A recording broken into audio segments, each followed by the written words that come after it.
Okay, so previously we covered indexing, RNG, and the VMAP function, and today we will work on the grad and value on grad function. And since I'm off vacation now, I only have a single day to record and edit these videos, which means that they need to be much shorter than before and mostly cover a single topic. This also gives the added benefit that these videos will be more digestible and focused. So with that out of the way, let's get started with the grad and value and grad function. So what we have here are two functions, f of x, which returns 2x squared plus 5, and the derivative of that function, which returns 4x. And as I mentioned previously, we don't actually have to define this derivative by hand anymore. We can just use automatic differentiation. So if we wanted to get the derivative of this function, we can call the grad function. So what this grad function returns is another function that evaluates the gradient of the input function. The input function in our case is just f, and what we get here is exactly the same as what this function would return. So we can verify that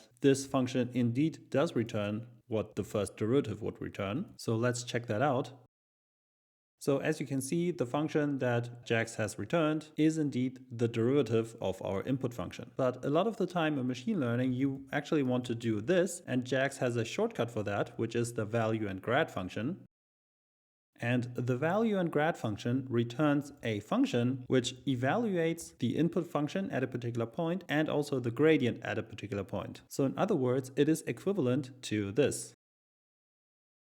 And now we can verify that by calling the function that value and grad has returned. And as you can see, it is exactly the same if we were to do this. So value and grad is basically just a short form which returns a function that evaluates the function at the input and also the gradient at the same input. We can also chain jax.grad in order to get higher order derivatives. So the second derivative of this function would just be 4, and we can see that if we chain jax.grad together.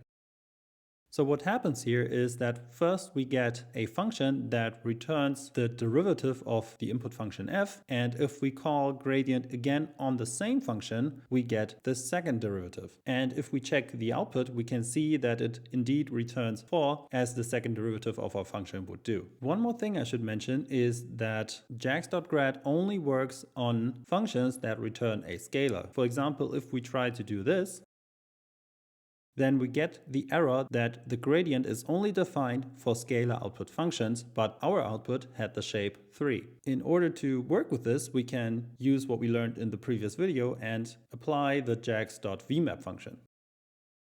And what happens now is that we vmap the function that jax.grad would return on each of these inputs. And as you can see here, it is equivalent if we were to call jax.grad of f on these inputs. And that is basically it for the jax.grad function. So to summarize, jax.grad returns a function which is the derivative of the input function. And jax value and grad returns another function which returns a tuple which is equivalent to this, where the first index of the tuple returns the function evaluated at the input and the second one returns the derivative evaluated at the same input. We can also chain these functions together in order to get higher order derivatives, and the grad function only works on functions that return a scalar output. So that was it for this video. I really hope you enjoyed it and will stick around for more. Thanks for watching, and I will see you in the next one.